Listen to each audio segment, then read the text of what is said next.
iQOO எப்பவுமே best பெர்ஃபார்மன்ஸ்க்காகவே smart phone launch பண்ணி இந்த வாட்டி ஒரு ஆல்ரவுண்டரா நாங்க லான்ச் பண்ணிருக்கோம் அப்படின்னு சொல்றாங்க. உண்மையாகவே எந்தெந்த விஷயங்கள் அப்படி இருக்குன்றத பாத்துருவோம். டிசைன்ல இந்த கலர் லெஜெண்ட் கலர் அப்படின்னு சொல்றாங்க. ஆனா பாக்குறதுக்கு ஒயிட்டா தான் இருக்கும். இந்த லோகோல மட்டும் கலர் டிஃபரன்ஸ் கொஞ்சமா இருக்கு. பிளஸ் போன வாட்டிக்கு இந்த வாட்டிக்கு எதுவுமே வித்தியாசம் இல்லையான்னு கேட்டீங்கன்னா இந்த வாட்டி கம்ப்ளீட்டா பின்பக்கம் பிளாட்டா தான் இருக்கும். ஆனா கிளாஸ் பேக் கொடுத்திருக்காங்க, அலுமினியம் ஃப்ரேமுமே இருக்கு, ஃப்ரண்ட்லயுமே நமக்கு ஸ்காட் சென்சேஷன் ஆல்பா யூஸ் பண்ணிருக்காங்க. எப்படி இருக்குன்றத சும்மா இது உங்களுடைய சாட்டிஸ்ஃபேக்ஷனுக்காக மட்டும்,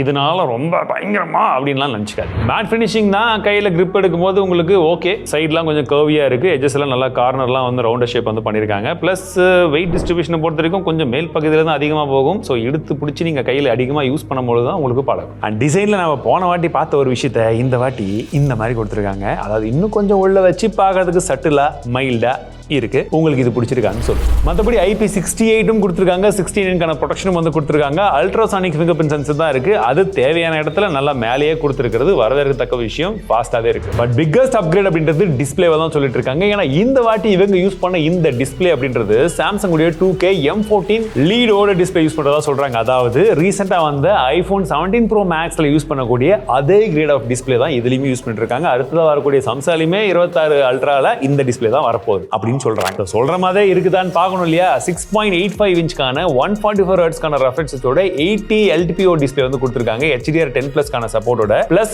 நோ போலரைசேஷன் டிஸ்பிளே டெக்னாலஜியை யூஸ் பண்றாவும் சொல்லிருக்காங்க. 1 nits வரைக்குமே மினிமம் போகும் பிரைட்னஸ், பிளஸ் 1 Hz வரைக்குமே ஆல்வேஸ் ஆன் டிஸ்பிளேக்கெல்லாம் கூட ரெஃப்ரெஷ் ரேட்ஸும் கம்மியாகும். 2600 nitsக்கான HBM கொடுத்திருக்காங்க.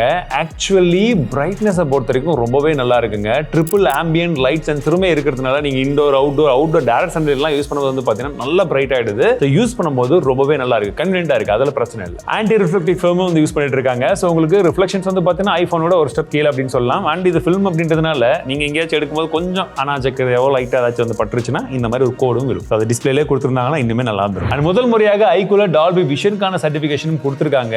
கலர்ஸ் எல்லாம் பார்க்கறதுக்கு ரொம்ப பஞ்சியா இருக்குங்க. யூடியூப்ல HDR கண்டென்ட்லாம் பாருங்க, நல்லா உங்களுக்கு வியூயிங் எக்ஸ்பீரியன்ஸ் வந்து சூப்பரா இருக்கு. அண்ட் நெட்ஃபிளிக்ஸ், அமேசான் ரெண்டுலயுமே HDR-கான சப்போர்ட்டும் கொடுத்துருக்காங்க. இதுவும் ஒரு நல்ல விஷயம். ஏன் இந்த டிஸ்பிளே பத்தி இந்த அளவுக்கு நான் ஹைப்போட சொல்றேன்னா, எனக்கு பார்க்கும்போது முன்ன இருந்ததை விட ரொம்ப நல்லா இம்ப்ரூவ் பண்ணிக்கிறது விஷுவலா தெரிஞ்சது. நான் எல்லா ரீசன்ட் ஃபிளாக்ஷிப்பையுமே சைட் பை சைடு வச்சு வந்து காமிக்கிறேன். உங்களுக்கு டிஃபரன்ஸ் எந்த அளவுக்கு தெரியுதுன்னு பாருங்க. அண்ட் ஸ்பீக்கரை பொறுத்த வரைக்கும் நல்ல பேலன்ஸ் ஸ்பீக்கர் கொடுத்துருக்காங்க. சொல்ல போனா உங்களுக்கு கேமிங் ஹைப்பர்சென்ஸ் ஆடியோவா இருக்கும். அதாவது வந்து நீங்க ரெண்டு சைடும் பேலன்ஸ்டா இருக்கிறதுனால நீங்க கேம் விளையாடும் போதே அந்த சவுண்ட் அவுட்புட்டும் நல்லா இருக்குது. உங்களுக்கு ரெண்டு சைடுமே என்ன நடக்கிறாங்களா, கன் ஷூட், இதெல்லாம் வந்து இன்னும் கொஞ்சம் கிளியரா கேட்கும். ஸோ கேமிங் எக்ஸ்பீரியன்ஸும் இன்னும் நல்லா இருக்கும்னு சொல்றாங்க. அதெல்லாம் இருக்கட்டும், உண்மையாவே கேமிங் பெர்ஃபார்மன்ஸ் அந்த அளவுக்கு இருந்ததான்னு தானே கேட்குறீங்க. இதோ பெர்ஃபார்மன்ஸ்க்காக Snapdragon 888 Gen 5 ரீசன்ட் டைம்ஸ்ல லான்ச் பண்ண ஃபிளாக்ஷிப் ப்ராசஸர். இன்னைக்கு இதுதான் பெஸ்ட்டாவும் இருந்தது. நம்ம டெஸ்ட் பண்ண எல்லாத்தையுமே நல்லா இருந்தது. இதுல எப்படி இருக்குன்றதையும் பார்க்கணும் இல்லையா? கூடவே வந்து பாத்தீங்கன்னா LPDDR5 அல்ட்ராக்கான RAM டைப் கொடுத்திருக்காங்க. UFS 4.1க்கான ஸ்டோரேஜ் டைப்புமே வந்திருக்கு. பெஞ்ச்மார்க்கை பொறுத்த வரைக்கும் AnTuTuல நார்மல் ரூம் டெம்பரேச்சர்ல அரௌண்ட் 3.8 வரைக்கும் வந்தது. அண்ட் 3D மார்க்கை பொறுத்த வரைக்கும்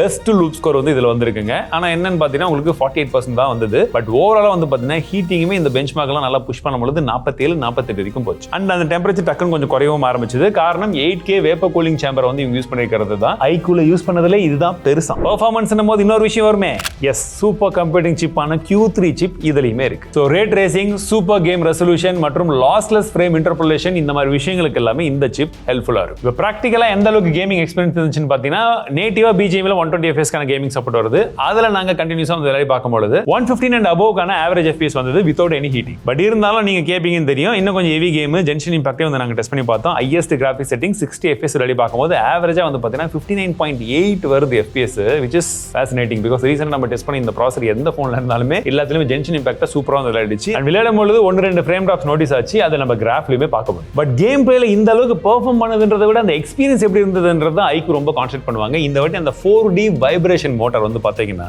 நீங்க அந்த கன் சுடும்போதா இருக்கட்டும், இப்ப நம்மள சுடும்போது நமக்கு எந்த மாதிரி வைப்ரேஷன் வேணும், அவங்கள சுடும்போது எந்த மாதிரி வேணும், இந்த மாதிரி விஷயங்கள் நம்ம கஸ்டமைஸ் செஞ்சுக்கக்கூடிய ஆப்ஷனுமே இருக்கு. அதெல்லாம் நம்ம கரெக்டா கஸ்டமைஸ் செஞ்சு வச்சதுக்கு அப்புறமாக நமக்கு அந்த எக்ஸ்பீரியன்ஸ் அப்படின்றது ரொம்பவே நல்லா இருக்கு. அதற்கான காரணம் டியூவல் ஆக்சஸ் மோட்டார் யூஸ் பண்ணிருக்கேன். அண்ட் கேம் பிளே அப்போ நமக்கு குயிக் ஆக்சஸ் அந்த லெஃப்ட் சைடில் வரும் பார்த்தீங்களா, அதில் உங்களுக்கு பர்ஃபார்மன்ஸ் பேனலாக இருக்கட்டும் இல்லை கியூ சிப் ஜோனாக இருக்கட்டும். ஸோ இந்த மாதிரி விஷயங்கள் எல்லாமே முன்ன இருந்ததை விட இப்போ தனித்தனியாக கொடுத்துருக்கும் போது யூஸ் பண்ணுறதுக்கு இன்னும் கொஞ்சம் பெட்டராக இருக்கு. அண்ட் முக்கியமான விஷயமே பேட்டரி வந்து பார்த்தீங்கன்னா 7000 mAh சிலிக்கான ஆனோட் பேட்டரி கொடுத்துருக்காங்க. 100 வாட்கான ஃபாஸ்ட் சார்ஜிங் சப்போர்ட் அண்ட் 40 வாட்கான வயர்லெஸ் சார்ஜிங் சப்போர்ட்டுமே இருக்கு. And iQOO first phone with origin OS 6 வந்திருக்கு. Out of the box Android 16 மேலே அது ரன்ல இருக்கு. பிளஸ் முக்கியமான விஷயம் என்னன்னு பார்த்தீங்கன்னா 5 OS அப்டேட் கமிட் பண்றாங்க. அண்ட் 7 வருஷத்துக்கான செக்யூரிட்டி அப்டேட்டும் ப்ராமிஸ் பண்றாங்க, which is really good. So இதுவும் ஒரு மிகப்பெரிய காரணம் இந்த ஸ்மார்ட் போனை ஒரு ஆல்ரவுண்ட் கேட்டகரியில் அவங்க பிளேஸ் பண்றதுக்கு. பட் இருந்தாலும் இதுலயும் 1-2 ப்ரீ இன்ஸ்டால் ஆப்ஸ் வருது. பட் மற்றபடி முன்ன இருந்ததை விட நிறைய இம்ப்ரூவ்மெண்ட்ஸ் இதில் இருக்கு. ஆரிஜின் OS பத்தி தனியாக ஒரு வீடியோ வேணுமான்னு சொல்லுங்க. வேணும்னா நான் எக்ஸாக்ட்லி என்னென்ன புது ஃபீச்சர்ஸ் இருக்கு, ஃபேசினேட்டிங்காக இருக்கிறதுன்றதை கொண்டு வரேன். பட் மற்றபடி இதில் நான் பார்த்த வியந்த ஒரு விஷயம் என்னன்னு பார்த்தீங்கன்னா,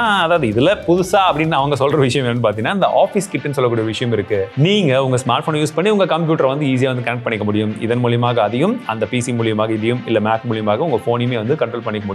என்னென்ன ஃபைல்ஸ் இருக்கு உங்க போன்லன்றதை நீங்க அங்கேயே பார்த்துக்கலாம். ஃபைல்ஸ் ட்ராக் பண்றது, டிராப் பண்றது, போட்டோஸ் பார்க்கறது, வியூ பண்றது எல்லாமே வந்து பண்ணிக்கலாம். அது கிராஸ் பிளாட்ஃபார்ம் வர்றது ரொம்ப நல்ல விஷயம். மற்றபடி ஏஐ ஃபீச்சர்ஸ்ன்றது நம்ம பார்த்து பழகினது தான். லைவ் கட் அவுட்டாக இருக்கட்டும், AI erase, AI image expander, live text இல்லாட்டி AI call translation, Gemini, circle to search, live இதெல்லாமே வந்து இதுலையுமே இருக்கு. அவங்க ஆல்ரவுண்ட் சொல்றதுனால மட்டும் நாங்கள் ஆல்ரவுண்ட் ஒத்துக்குவோமா? முக்கியமான விஷயமே கேமரா நல்லா இருக்கணும். ஸோ அந்த இடத்துக்கு வந்துருவோம். இதில் இருக்கக்கூடிய கேமரான்னு பார்த்தீங்கன்னா 50 மேப்ஸுக்கான primary camera Sony IMX 921 sensor, ரொம்ப நல்ல ஒரு சென்சர் OS ஓட கொடுத்துருக்காங்க. ரெண்டாவதாக 50 மேப்ஸ்க்கான 3x ஆப்டிக்கல் சென்சர் கொடுத்துருக்காங்க, சாம்சங் உடைய சென்சர் இது. அண்ட் 50 மேப்ஸ்க்கான அல்ட்ரா வைட் சென்சருமே இருக்கு. நாங்கள் எடுத்த சாம்பிள்ஸ் எல்லாம் வந்து பாருங்களேன். நார்மல் ஷாட்ஸ் எல்லாம் எடுக்கும்போது ஓரளவுக்கு கான்ட்ராஸ்ட் அதிகமாக தான் இருக்கு, கொஞ்சம் சேச்சுரேஷன் அதிகமாக இருக்கு, கலர்ஸ் ஓரளவுக்கு பரவாயில்ல, ஓகேன்னு சொன்ன மாதிரி இருக்கு. பட் மற்றபடி நீங்க போர்ட்ரேட் ஷாட்டுக்கு போகும்போது நான் கொஞ்சம் சொதப்பிடும் தான் நினைச்சேன். பட் ஆக்சுவலி ப்ராசஸிங் ஓரளவுக்கு நல்லாவே இருக்கு. போர்ட்ரேட் ஆக்சுவலி ஒரு சில இடத்துல சன் பேக்லாம் இருக்கும்போது கூட பார்த்தீங்கன்னா அதோட ப்ராசஸிங் கொஞ்சம் நேச்சுரலா இருக்கிற மாதிரி நல்லாவே பண்ணிருக்கு. ரியர் கேமரா நமக்கு 8K சப்போர்ட் வரைக்கும் இருக்கு. அப்படியே வீடியோ சாம்பிள்ஸ் எப்படி இருக்குன்றது வந்து பாத்துருங்க. இந்த வீடியோ நம்ம 4K 60 fps எடுத்துருக்கோம்.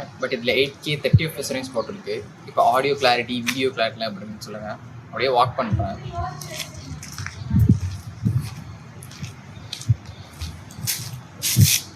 ஷேடோவில் வந்து சன்னுக்கு வந்திருக்கேன். இப்போ கலர்ஸ் அண்ட் சேச்சுரேஷனில் அப்படின்னு சொல்லுங்கள். செல்ஃபியில் நம்ம 4K 60 fps எடுத்துருக்கோம்.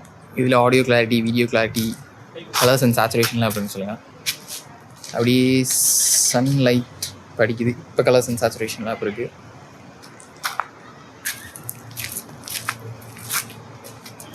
அண்ட் செல்ஃபிலையுமே நமக்கு 4K சப்போர்ட் கொடுத்துருக்காங்க. அண்ட் 4Kல வீடியோ பார்த்துட்டோம். ஃபோட்டோஸ் எப்படி இருக்குன்னு வந்து பார்த்தீங்கன்னா லைட்டிங் எல்லாம் நல்லா இருந்துச்சுன்னா இமேஜ் குவாலிட்டி ஓரளவுக்கு நல்லா வருது. அண்ட் மற்றபடி நாங்கள் எடுத்த சாம்பிள்ஸுமே ஓவராலாக எப்படி இருக்குன்றது பாருங்க. கனெக்டிவிட்டியை பொறுத்த வரைக்கும் ஏராளமான 5G பேண்ட்ஸை கொடுத்துருக்காங்க. Wi-Fi 7 இருக்கு, Bluetooth 5.4, NFC இருக்கு, IR பிளஸ்டும் கொடுத்துருக்காங்க, USB 3.2 Gen 1 கொடுத்துட்டாங்க, தப்பிச்சிட்டாங்க. மற்றபடி iQOO ஸ்மார்ட் ஃபோனுக்கு VOD சர்வீஸ் சென்டர்ல உங்களுக்கு சர்வீஸ் வந்து கிடைச்சிரும். அது உங்களுக்கு தெரிஞ்ச விஷயம் தான். அண்ட் ப்ரீ புக்கிங் வந்து நவம்பர் 27 வந்து ஸ்டார்ட் ஆகுது. சேல் அப்படின்றது டிசம்பர் 1 ஆரம்பிக்கும். ஃபர்ஸ்ட் இம்ப்ரெஷன் மட்டும்தான். ஸோ பிரைசிங் என்னன்னு வந்தோடனே இங்கே போட சொல்கிறேன் பாருங்க. அந்த பிரைசிங்க்கு இவங்க ஆல்ரவுண்டர் இதெல்லாம் பண்ணுறதுக்கு பில்டப் அளவு இருக்கா இல்லை எப்படி இருக்கா? உங்கள் கருத்துக்களை கமெண்ட்ஸில் ஷேர் பண்ணுங்க. மீண்டும் அடுத்த சந்திக்கிறேன். வாழ்க தமிழ்.